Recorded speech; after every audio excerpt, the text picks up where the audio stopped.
Welcome, everyone. Okay, let's just dive right into it. Today, we're looking at an exciting breakdown of a complete, highly structured intermediate chest routine designed by fitness expert Jeet Salal. Look, if you're tired of hitting a wall and really want to master the exact mechanics, rep ranges, and safety protocols required to build serious muscle, well, you're absolutely in the right place. In this explainer, we're going to dissect this heavy-hitting routine step by step. Now, what's genuinely fascinating about this routine is that it's specifically not for beginners. So let's take a second and figure out if you actually qualify to take on this level of volume and intensity. It's totally crucial to be honest with yourself here, just to prevent injury and make sure you're getting the right stimulus. If you've been hitting the iron consistently for a year or more, your beginner routines just aren't going to cut it anymore. At this point, your central nervous system is adapted, your stabilizers are strong, and you are officially in intermediate. That means you're ready to handle heavy, free weights and push your muscles to strict concentric failure, meaning you literally cannot complete another rep on your own. And that is exactly what this blueprint demands. All right, here's the logical flow of our workout today. Number 1, heavy pressing with flat dumbbells. 2, upper chest focus on the inclined barbell. 3, isolation with bench camel flies. 4, lower chest power using dips. And 5, we'll wrap up with a burnout and fuel segment. Section 1, heavy pressing, featuring the flat dumbbell press. With flat dumbbells, you're completely capable of stabilizing heavy free weights for a way deeper stretch than machines can give you. But actually, before we lift heavy, we gotta talk about warm-ups. As an intermediate, you really have to pace yourself.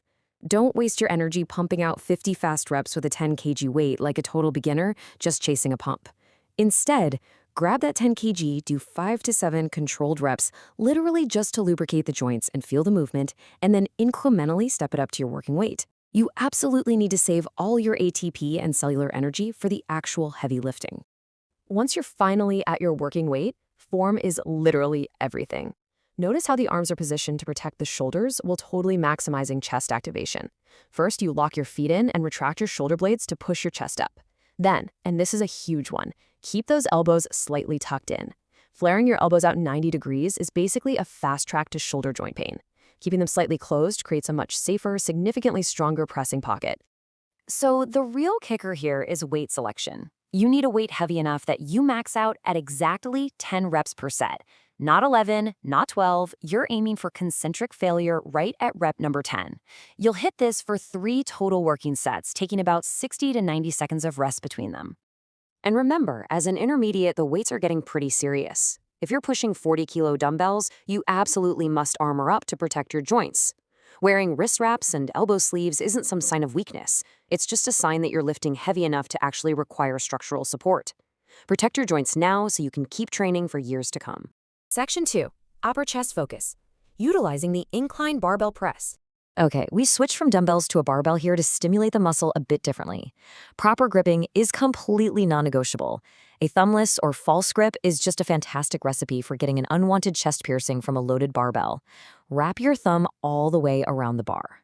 On top of that, make sure your wrists and elbows are in a perfectly straight vertical line.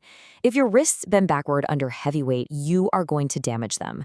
Bring the bar down to where you feel a great stretch, but please don't force it dangerously deep if you lack the shoulder mobility.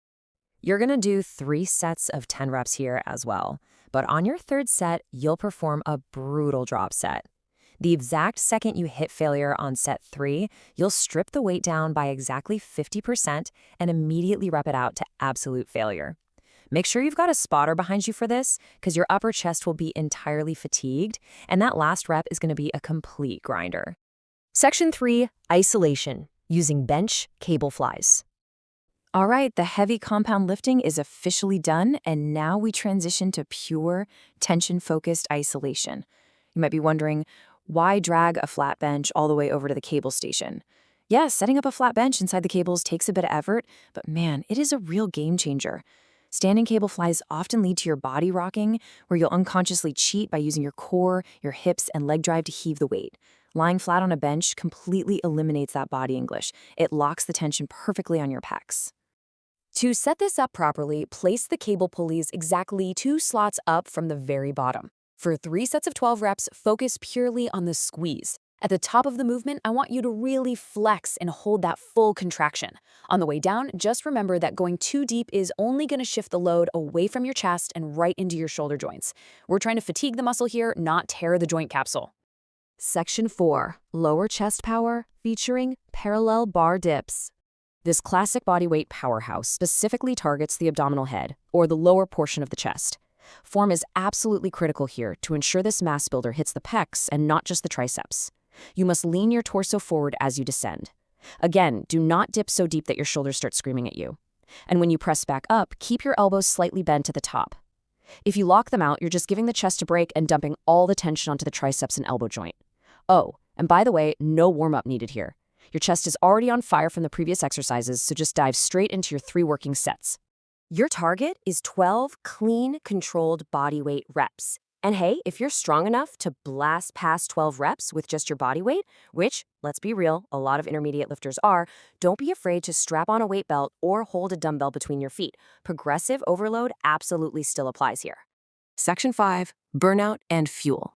We're going to complement those dips with standing cable flies set from a top angle, driving downward to completely finish off those muscle fibers. Step slightly forward with your feet close together, just so the cables have room to travel. Pull the cables down towards your waist, and when your hands meet, I want you to hold that deep contraction for 1 full, agonizing second. This takes the tension you felt in the dips to the absolute next level. Do 3 sets of 12 reps with just 60 seconds of rest to really fry whatever energy is left in the tank.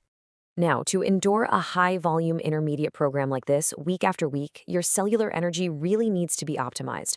Adding a flavored creatine, like MyProtein's orange flavor, to your supplement stack is a brilliant way to ensure maximum ATP production.